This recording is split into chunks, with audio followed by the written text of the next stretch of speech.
तो हमने पिछले कल स्टार्ट किया था कि हमारे पास जो वेलोसिटी का एम्पलीट्यूड होता है वो ओमेगा के साथ किस तरह से हमारे पास वेरी होता है।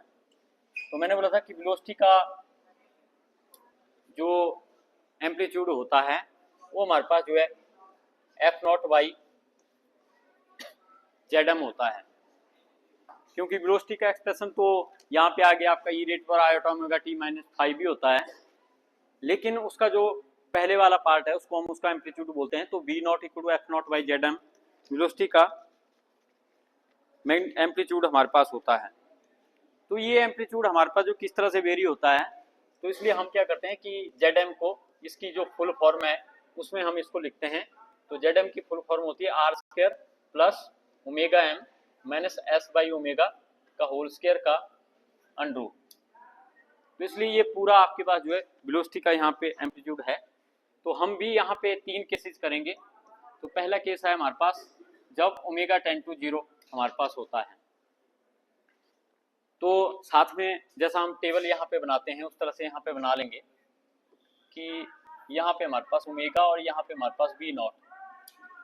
तो जब आप पहले केस में ओमेगा 0 लेंगे, मतलब ओमेगा टेंड टू 0 है अगर, तो मैंने क्या बोला था कि ये वाली जो टर्म है दूसरे वाली ये आपकी डोमिनेट करेगी, क्योंकि एस बाई ओमेगा है।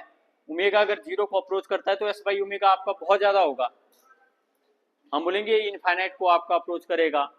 तो अगर ये इनफाइनाइट को अप्रोच कर रहा है तो इसके मुकाबले जो 2 टर्म आपके पास है आर स्क्वायर और ओमेगा एम, ये आपकी इसके आगे मैटर नहीं करेगी। तो हम क्या बोलेंगे कि इस केस में जो हमारे पास नीचे वाली क्वांटिटी है जिसको हम जेड एम बोलते हैं, it will be nearly equal to S by omega.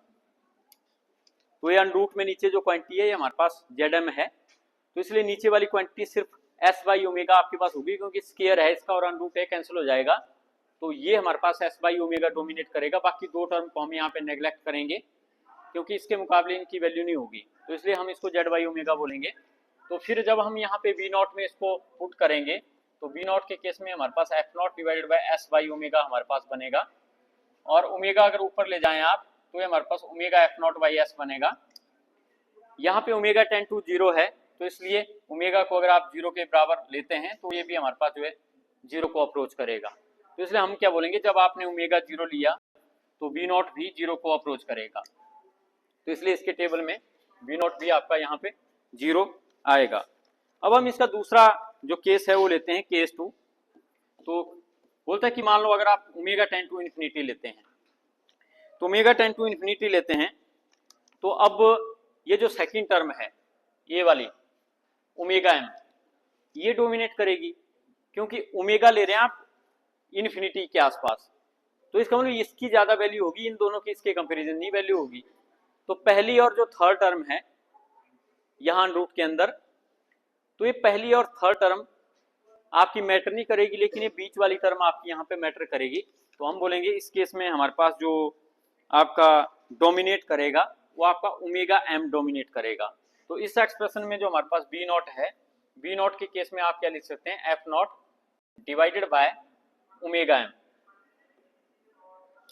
क्योंकि ओमेगा एम का स्क्वायर का रूट है तो यही मैटर यहाँ पे इसकी ज्यादा इंपॉर्टेंस है, इनको हम यहाँ पे नहीं लेंगे। तो ये हमारे पास ओमेगा एम यहाँ पे बचेगा, लेकिन हम बोले कि ओमेगा टेंड टू इन्फिनिटी, तो ओमेगा आपका इन्फिनिटी को अप्रोच करेगा तो बी नॉट क्या आएगा, समथिंग बाय इन्फिनिटी क्या होता है 0।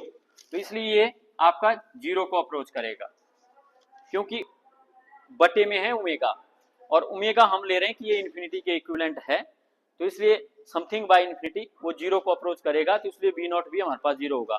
तो इसलिए जब ओमेगा आप इन्फिनिटी लेंगे तो बी नॉट अगेन यहाँ पे 0 आपका आएगा। अब इसका तीसरा केस है, तो थर्ड केस है हमारे पास केस 3। तो केस 3 के केस में हम क्या करते हैं कि at omega equal to omega naught, अब हम यहाँ पे रेजोनेंट फ्रीक्वेंसी ले लेते हैं। तो ये हमारे पास कितनी होती है, under root of S by M. मतलब हम नेचुरल फ्रीक्वेंसी के ऊपर इसको देखते हैं, और नेचुरल फ्रीक्वेंसी ऑफ ऑसिलेटर हमारे पास होती है under root of S by M, जो कि अनडैम्प्ड ऑसिलेटर की फ्रीक्वेंसी भी होती है। तो अगर हम इसको लेते हैं तो ये हमारे पास जो एक्सप्रेशन है यहाँ पे, पहले तो हम इसको कैलकुलेट करेंगे जो यहाँ ब्रैकेट में हमारे पास यहाँ पे अंदर है। तो हम क्या बोलेंगे कि हम क्या करेंगे, omega M minus S by omega को देख लेते हैं कितना बनता है। तो ये जब आपका बनेगा तो यहां पे हम ले रहे हैं ओमेगा को under root of S by M, तो ए ओमेगा लिखा और साथ में यहाँ पे आपके पास m, तो m लिखेंगे हम under root m into under root m। Omega को लिखा हमने under root s by m, मतलब under root s divided by under root m, अलग करके लिखा। और आगे जो हमारे पास m है उसको m को मैंने under root m into under root m लिख लिया। और उसी तरह से यहाँ पे हमारे पास s को हम लिखेंगे under root s into under root s, और डिवाइडेड बाय हमारे पास ओमेगा है, लेकिन ओमेगा हम ले रहे हैं under root s by under root m। तो यहाँ पे आप देख रहे हैं कि अंडर रूट m से अंडर रूट m कैंसिल हो जाएगा, और ये जो अंडर रूट m है ये ऊपर चला जाएगा, और एक अंडर रूट s यहाँ पे कैंसिल हो जाएगा। तो बचेगा क्या आपके पास, बचेगा under root s under root m minus under root s under root m, तो ये कितना हो गया 0। तो इसलिए हम क्या बोलेंगे, जब आप ओमेगा को under root s by m लेंगे तो इस केस में दूसरे वाली टर्म आपकी 0 हो जाएगी, जो omega m minus S by omega है वो आपका 0 हो जाएगा। तो अब अगर ये 0 होगा तो बी नॉट आप देख सकते हैं कि हमारे पास कितना बनेगा,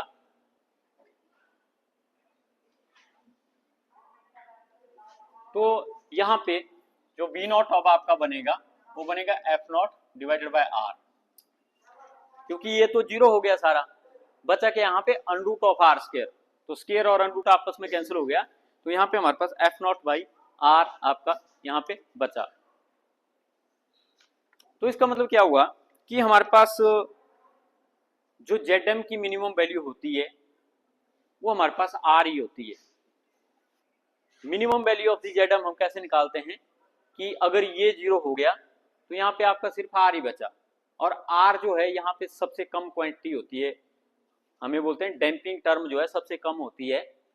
तो अगर आर सबसे कम है तो हम क्या बोलेंगे, वेलोसिटी विल बी मैक्सिमम। तो ये है हमारे पास यहाँ पे जो आर है इसको हम बोलेंगे minimum value of Z, value of Z, क्योंकि इसकी वैल्यू और भी कुछ बन सकती है हमारे पास, पर वो डिपेंड करता है इस पे। जब ये चीज 0 होगी तो हम क्या बोलेंगे, सिर्फ आर ही बचा, तो आर जो बचा उसकी एक फिक्स वैल्यू होती है और वो कम से कम होती है। तो इससे ऊपर तो ये पूरी क्वांटिटी हो नहीं, इससे नीचे तो हो नहीं सकती, आर कांस्टेंट है, तो हम क्या बोलेंगे कि यहाँ पे जो आर होगा वो हमारे पास एक कांस्टेंट वैल्यू है, ये तो 0 हो गया, तो इसलिए ये जो अंडर रूट वाली टर्म है इसकी मिनिमम वैल्यू आपकी आर ही बनेगी यहाँ पे। तो जब किसी चीज के बटे में मिनिमम वैल्यू आती है उसका मतलब है कि वो क्या है, मैक्सिमम। तो हम क्या बोलेंगे कि जो हमारे पास मैक्सिमम वेलोसिटी आएगी, इसलिए हम इसको मैक्सिमम वेलोसिटी बोल देते हैं, ये हमारे पास एफ नॉट बटा आर ही होगी, क्योंकि आर यहाँ पे मिनिमम होगा कब, जब हमने ओमेगा को ओमेगा नॉट लिया। तो ओमेगा को लिया हमने ओमेगा नॉट, और वो होता है हमारे पास under root of S by M, तो उस केस में हमारे पास जो वेलोसिटी आपकी आई वो आई F naught divided by R. तो ये हमारे पास इस तरह से तीनों आपके टेबल में क्वांटिटी आ गई। अब हम यहाँ पे जो है ग्राफ इसका जो है बना सकते हैं। तो जब हम इसका ग्राफ यहाँ पे बनाएंगे तो जो ग्राफ होगा हमारे पास यहाँ पे आप इस तरह से बना सकते हैं, जैसे बनाते हैं कि इधर को हम ले लेते हैं ओमेगा और इधर को हम ले लेते हैं वी नॉट। तो यहाँ पे हम देख रहे हैं ओमेगा के हिसाब से वी नॉट किस तरह से वेरी करता है। तो वहां पे अगर आप देखो ओमेगा 0 लिया तो वी नॉट भी आपके पास 0 होगा, इसलिए पहला पॉइंट हमारे पास यही आएगा। लेकिन बोलता है जब आपने ओमेगा इन्फिनिटी लेना है, मान लो इन्फिनिटी आप यहाँ पे ले लेते हैं लास्ट में, तो इन्फिनिटी आप वैसे ले नहीं सकते, लेकिन हम वैसे ही अज्यूम कर लेते हैं कि मान लो लास्ट में जाके हमारे पास जो इन्फिनिटी है ओमेगा का, तो यहाँ पे भी जो आपके पास वेलोसिटी है वो 0 होगी। लेकिन हम क्या बोल रहे हैं कि मैक्सिमम वेलोसिटी आपके पास बी मैक्सिमम कहाँ पे होगा, वो होगा एफ नॉट बाई आर पे। तो हम क्या बोलेंगे कि at the frequency omega naught, जब हम फ्रिक्वेंसी ओमेगा नॉट ले रहे हैं जो कि under root of S by M हमारे पास होता है, तो उस फ्रिक्वेंसी पे ही हमें मैक्सिमम वैल्यू जो है देखने को मिलती है। तो हम क्या बोलेंगे यहाँ पे ही हमारे पास मैक्सिमम वैल्यू आपको वेलोसिटी की देखने को मिलेगी, और ये मैक्सिमम वैल्यू हमारे पास कितनी होगी, f0 डिवाइडेड बाय r। तो ओमेगा नॉट फ्रीक्वेंसी पे f0 बटा r वेलोसिटी आपको देखने को मिलेगी, जो हमारे पास जो है मैक्सिमम वेलोसिटी आपकी यहाँ पे होगी। लेकिन एक चीज आप देखें यहाँ पे, ये जो मैक्सिमम वेलोसिटी है ये इनवर्सली प्रोपोर्शनल टू r हमारे पास होती है। तो अगर r ज्यादा होगा तो ये कम होगी, अगर r कम होगा तो ये ज्यादा होगी। मान लो हम क्या करते हैं, इस तरह से एक और ग्राफ यहाँ पे बना लेते हैं। तो बताइए ये वाला जो ग्राफ है ये हमारे पास होगा r1 के लिए, और ये वाला जो ग्राफ है ये हमारे पास होगा r2 के लिए। लेकिन कब, जब हम बोलेंगे कि r1 is greater than r2, क्योंकि अगर r ज्यादा है तो v मैक्सिमम कम होगा। तो इसलिए जो मैक्सिमम बनी आपकी यहां तक बनी, इसलिए मैंने बोला ये r1 के लिए है, क्योंकि यहाँ पे r की वैल्यू ज्यादा है। तो r की वैल्यू आप ज्यादा ले रहे हैं, मतलब r1 बोल रहे हैं आप, r2 से ज्यादा है, तो इसमें r1 है ज्यादा। तो r1 है ज्यादा, तो इसका जो मैक्सिमम वेलोसिटी आएगी, मैक्सिमम आएगा वो आएगा नीचे। लेकिन जब r2 ले रहे हैं कम, r2 छोटा है, तो r2 छोटा है, अगर r कम होता है तो मैक्सिमम वेलोसिटी ज्यादा होती है, इसलिए r2 के लिए ग्राफ जो ऊपर वाला आएगा। तो ऊपर वाला ग्राफ मतलब r कम है, नीचे वाला ग्राफ मतलब r ज्यादा है। तो हमें इस रिलेशन से पता चलता है कि जितना आप r ज्यादा लेंगे उतनी मैक्सिमम वेलोसिटी कम होगी, जितना आप r कम लेंगे मैक्सिमम वेलोसिटी उतनी ज्यादा होगी। पिछले वाले आर्टिकल में भी ये था, वो मैंने आपको वहां पे स्किप कर दिया। सेम वे में ऐसा ही है वहां पे भी, कि जो हमारे पास आपका डिस्प्लेसमेंट का हम वेरिएशन देखते हैं, जो एम्पलीट्यूड की, डिस्प्लेसमेंट के एम्पलीट्यूड की वेरिएशन देखते हैं, तो वहां भी हमारे पास ऐसे ही दो ग्राफ आते हैं। तो उनकी भी एक्सप्लेनेशन सेम है कि बटे में हमारे पास वहां पे, अगर आपको याद होगा, तो वहां पे f0 divided by omega naught dash r आता है। ये हमारे पास जो है डिस्प्लेसमेंट के जो एम्पलीट्यूड है वो हमारे पास यहाँ पे आता है। तो यहाँ भी हम देखते हैं r जितना ज्यादा होगा डिस्प्लेसमेंट का एम्पलीट्यूड उतना ही कम होगा, r जितना कम होगा डिस्प्लेसमेंट का एम्पलीट्यूड भी उतना ज्यादा होगा। तो वहां भी ये सेम चीज है आपकी, तो वहां भी आपने ऐसे ही इसको जो है देखना है। फिर इसके बाद हमारे पास नेक्स्ट अब हम करेंगे एक्सेलरेशन का, क्योंकि हमने डिस्प्लेसमेंट का कर लिया।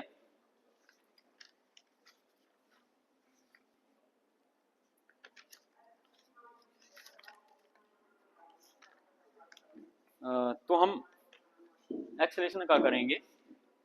तो नेक्स्ट आर्टिकल है हमारे पास variation of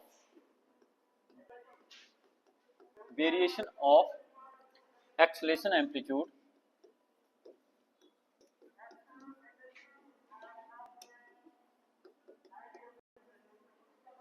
with driving force frequency.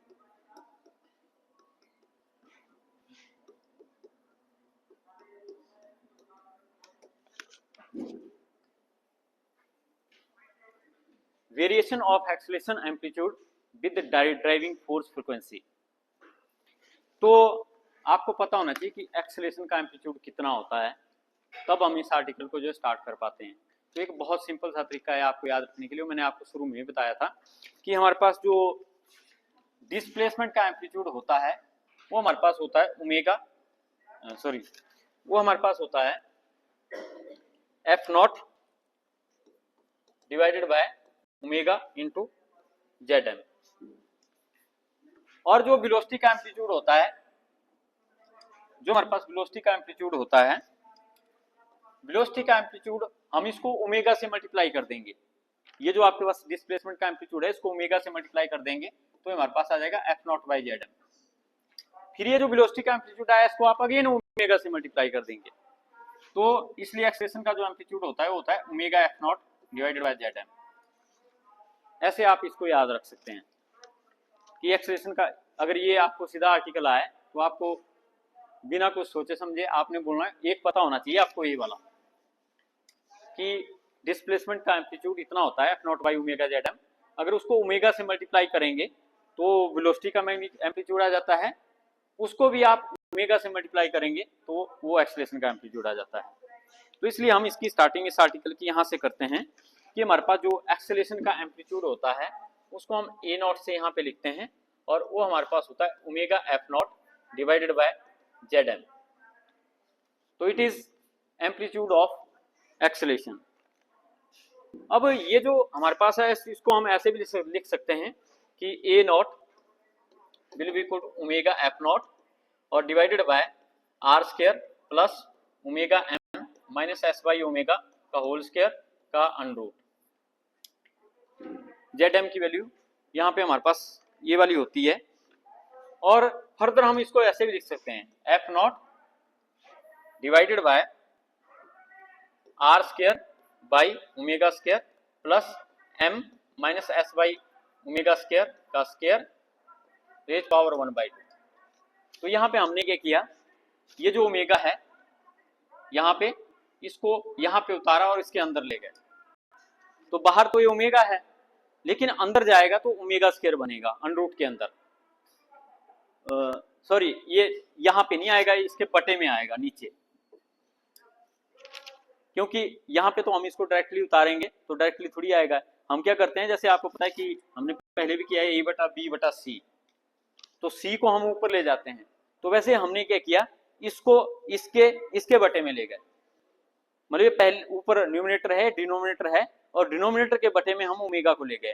तो इसलिए यहाँ पे बटे में जाएगा, ये बाहर तो होगा 1 ओमेगा, बाहर आएगा इसको हम 1 ओमेगा बोलेंगे, लेकिन अंदर जाएगा तो हमारे पास 1 ओमेगा स्क्वायर बनेगा, तो R square by omega square हमारे पास यहाँ पे बनेगा।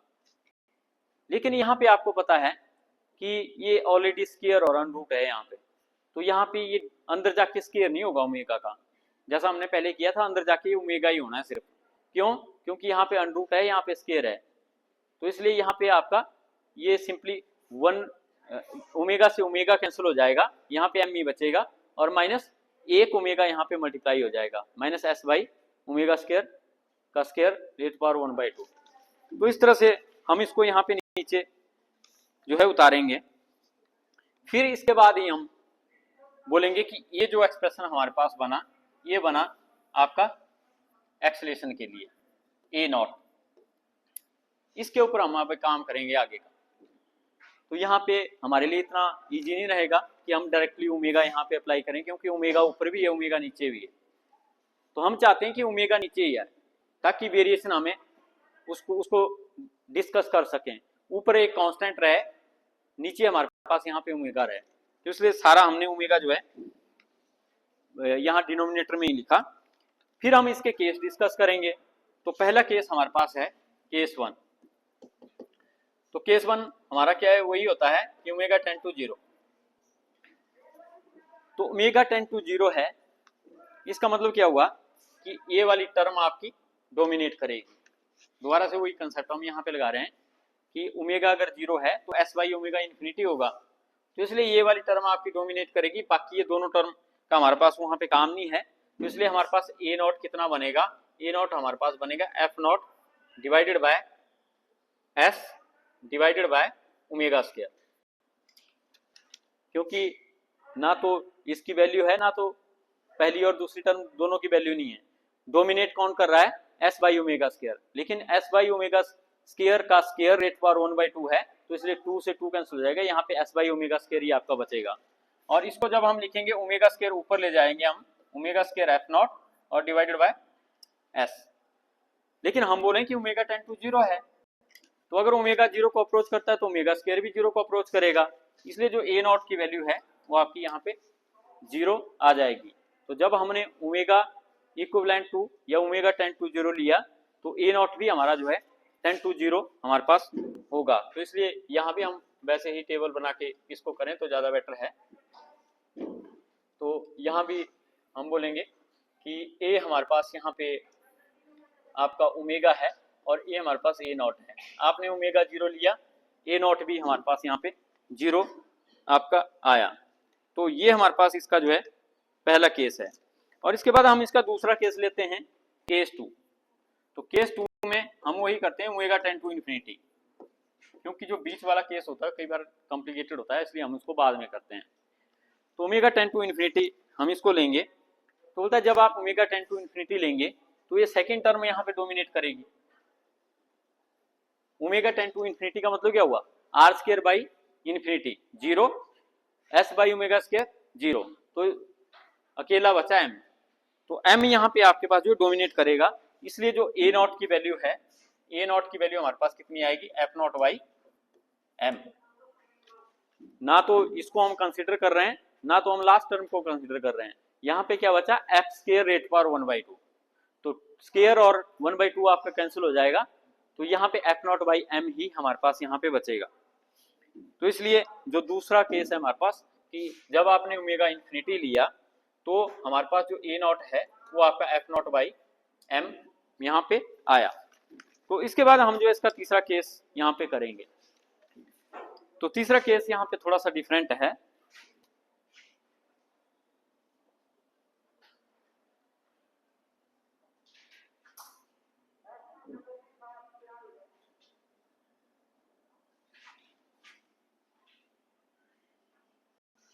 तो अब हमारे पास आएगा case 3।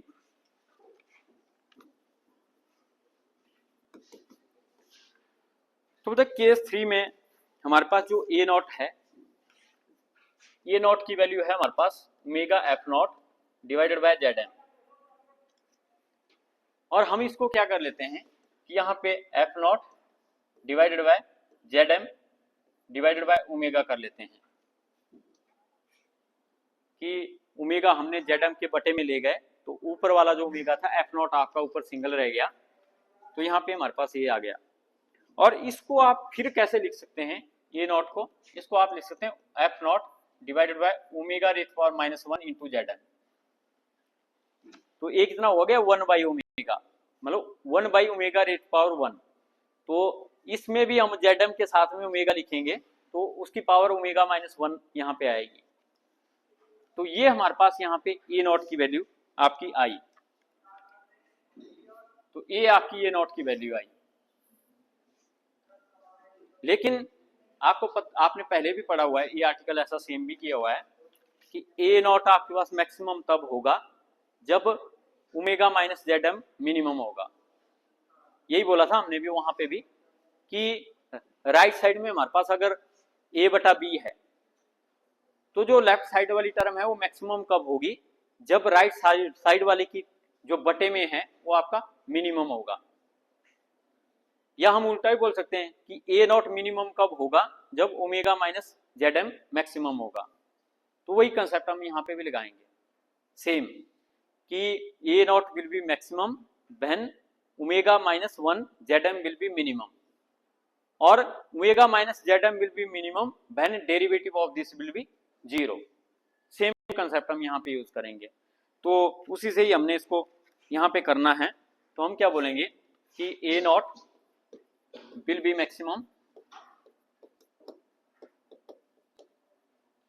when omega -1 Zm will be minimum.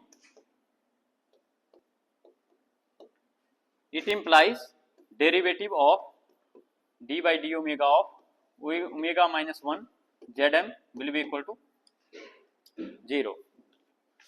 तो ये कंसेप्ट हमने यहाँ पे लगाना है।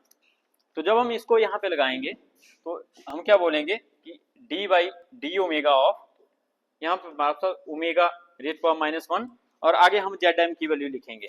लेकिन जेड एम की वैल्यू हमारे पास क्या होती है, R square plus omega M minus S by omega का होल स्क्वायर रेट पावर 1/2। तो ये हमारे पास यहाँ पे आपकी इसकी वैल्यू आएगी। तो ये हमारे पास आएगा यहाँ पे ये वाला, और यहाँ लगेगी करली ब्रैकेट। तो जो पावर 1/2 है वो हमारे पास बाहर है। तो अब हमने इस डेरिवेटिव को यहाँ पे जो है सॉल्व करना है।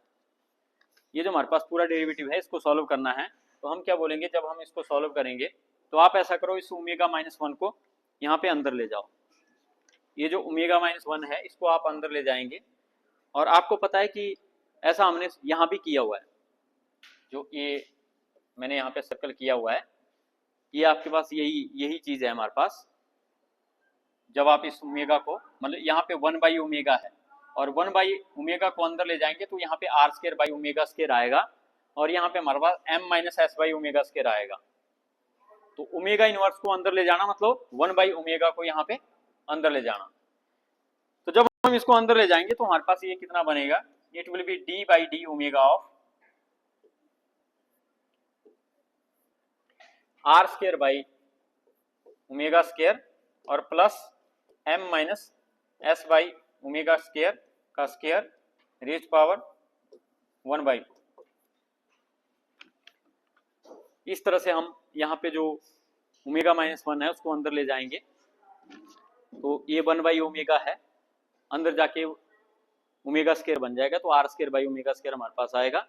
और यहाँ पे ओमेगा ऑलरेडी है लेकिन ये है ओमेगा² रेज पावर 1/2, तो यहाँ पे ओमेगा ही है एक तरह से। तो ये ओमेगा अंदर जाएगा तो ओमेगा से ओमेगा कैंसिल हो जाएगा, m ही बचेगा। और यहाँ पे हमारे पास -s/ओमेगा है तो एक ओमेगा बाहर से जाएगा तो s/ओमेगा² हमारे पास यहाँ पे ये आपका जो है बनेगा। फिर हमने इसका डेरिवेटिव लेना है, ये जो यहाँ पे अंदर क्वांटिटी आई इसका हमने जो है फिर डेरिवेटिव लेना है।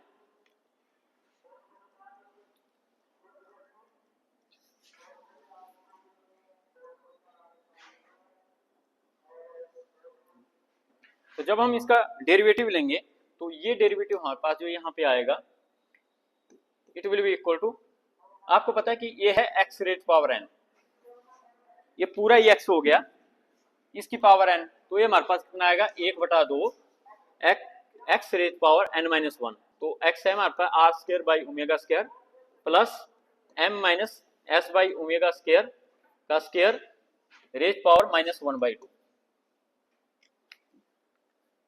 तो यहाँ पे पावर कितनी आएगी n-1, लेकिन n है 1/2 तो 1/2 - 1 कितना हो गया -1/2।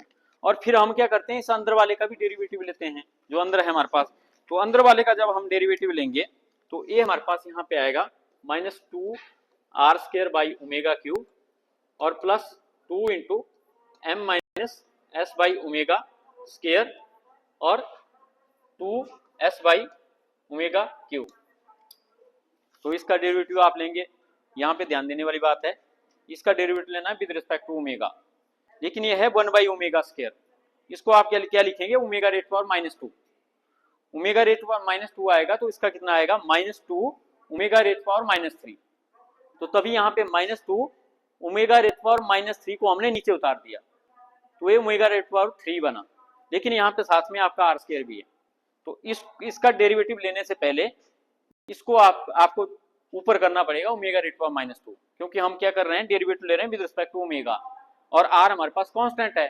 तो कांस्टेंट तो एज इट इज आएगा, लेकिन ओमेगा का स्क्वायर का 1/ओमेगा² का डेरिवेटिव लेना मतलब ओमेगा रेट पावर -2 का डेरिवेटिव हम ले रहे हैं। तो ओमेगा रेट पावर -2 का डेरिवेटिव -2 ओमेगा रेट पावर -3 आएगा, तो इसलिए ओमेगा रेट पावर -3 को हम नीचे उतार देंगे दोबारा। तो यहाँ पे ये हमारे पास जो इस तरह से बनेगा और फिर हम इसका डेरिवेटिव लेंगे तो इसका डेरिवेटिव कितना आएगा 2 × m-s/ओमेगा² और फिर हम इस अंदर वाले का डेरिवेटिव लेंगे दोबारा, लेकिन ये तो कांस्टेंट है m, इसका डेरिवेटिव अगेन आपको ऊपर ले जाना पड़ेगा ओमेगा², तो एक कितना आएगा -2s/ओमेगा³। तो तब ये हमारे पास यहाँ पे हमने इसको लिया हुआ है ये 2। तो इस तरह से आपने सभी का डेरिवेटिव लेना है, अंदर वालों का भी लेना है। और एक चीज का ध्यान रखना है कि ओमेगा² बटे में है तो उसको ऊपर उठाना है कहीं पे भी, तो ऊपर उठा के उसका भी डेरिवेटिव लेना है, फिर आपने उसको नीचे उतारना है। तो जो माइनस ऊपर आएगा वो प्लस दोबारा से आपके पास जो नीचे यहाँ पे आ जाएगा। तो इस तरह से ये हमारे पास आपका डेरिवेटिव बनेगा और इसको हमने अब थोड़ा सा सिंप्लीफाई करके यहाँ पे लिखना है। तो सिंप्लीफाई करके लिखने तो ऐसा स्टेप हमने पहले भी किया था, मैंने जैसे बोला था कि हम कोई स्टेप कहीं पे करते हैं दोबारा से कहीं ना कहीं रिपीट होता है और हमें फायदा होता है उस चीज का। हमने क्या किया था, अगर आपको याद हो, ये था हमारे पास माइनस में पावर, तो इसको हमने बटे में लिख दिया था और ये सारा प्लस में है पावर, इसको हमने ऊपर लिख दिया था। तो हम क्या करेंगे, जो ये वाला है इसको हम ऊपर यहाँ पे लिख दें अगर, तो ये हमारे पास यहाँ पे बचेगा -r²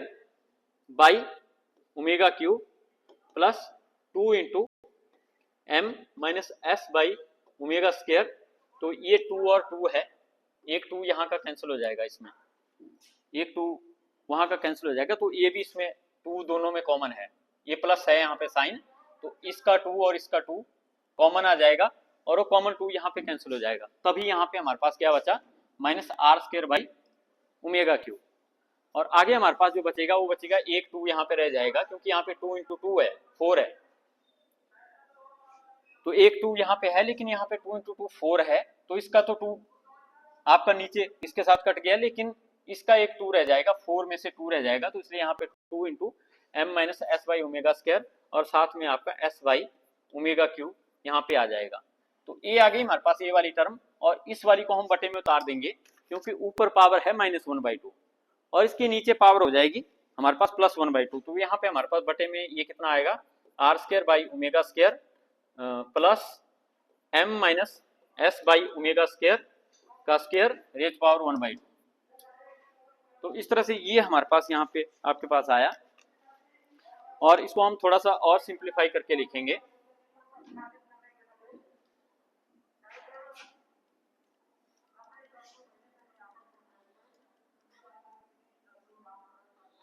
इसको हम और सिंप्लीफाई करके लिखेंगे, तो ये हमारे पास यहाँ पे आपके पास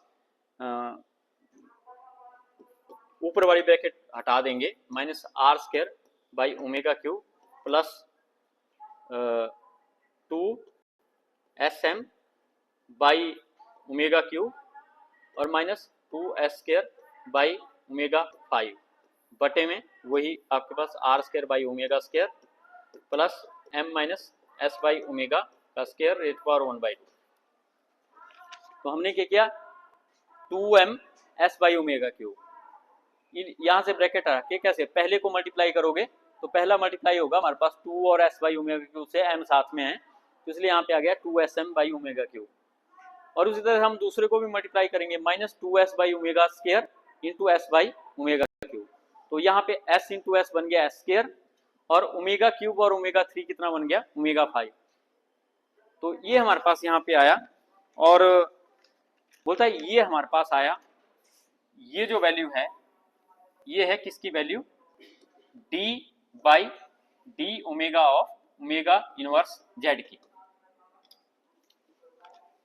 ये वैल्यू है हमारे पास d by D omega of D. लेकिन बोलता है कि हमारे पास जो एक्सेलेरेशन का एम्पलीट्यूड है वो हमारे पास मैक्सिमम कब होगा, जब ये 0 के बराबर होगा।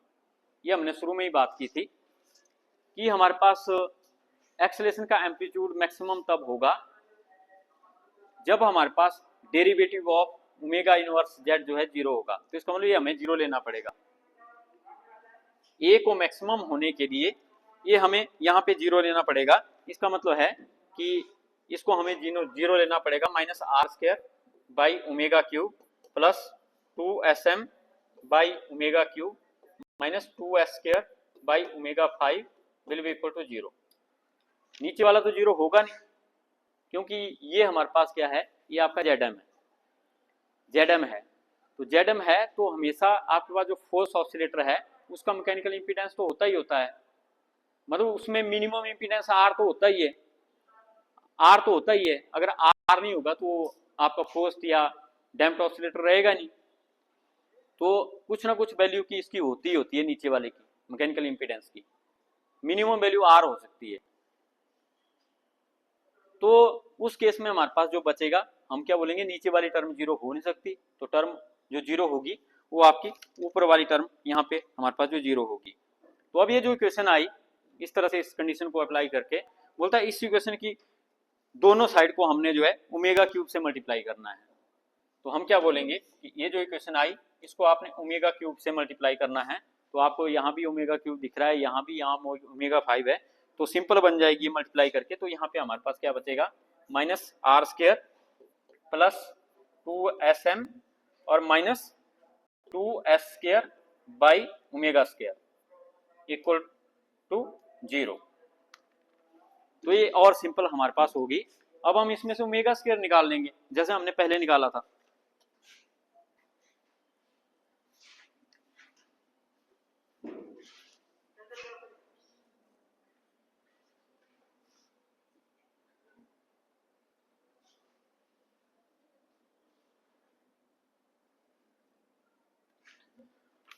तो यहाँ पे हम क्या बोलेंगे कि जो 2s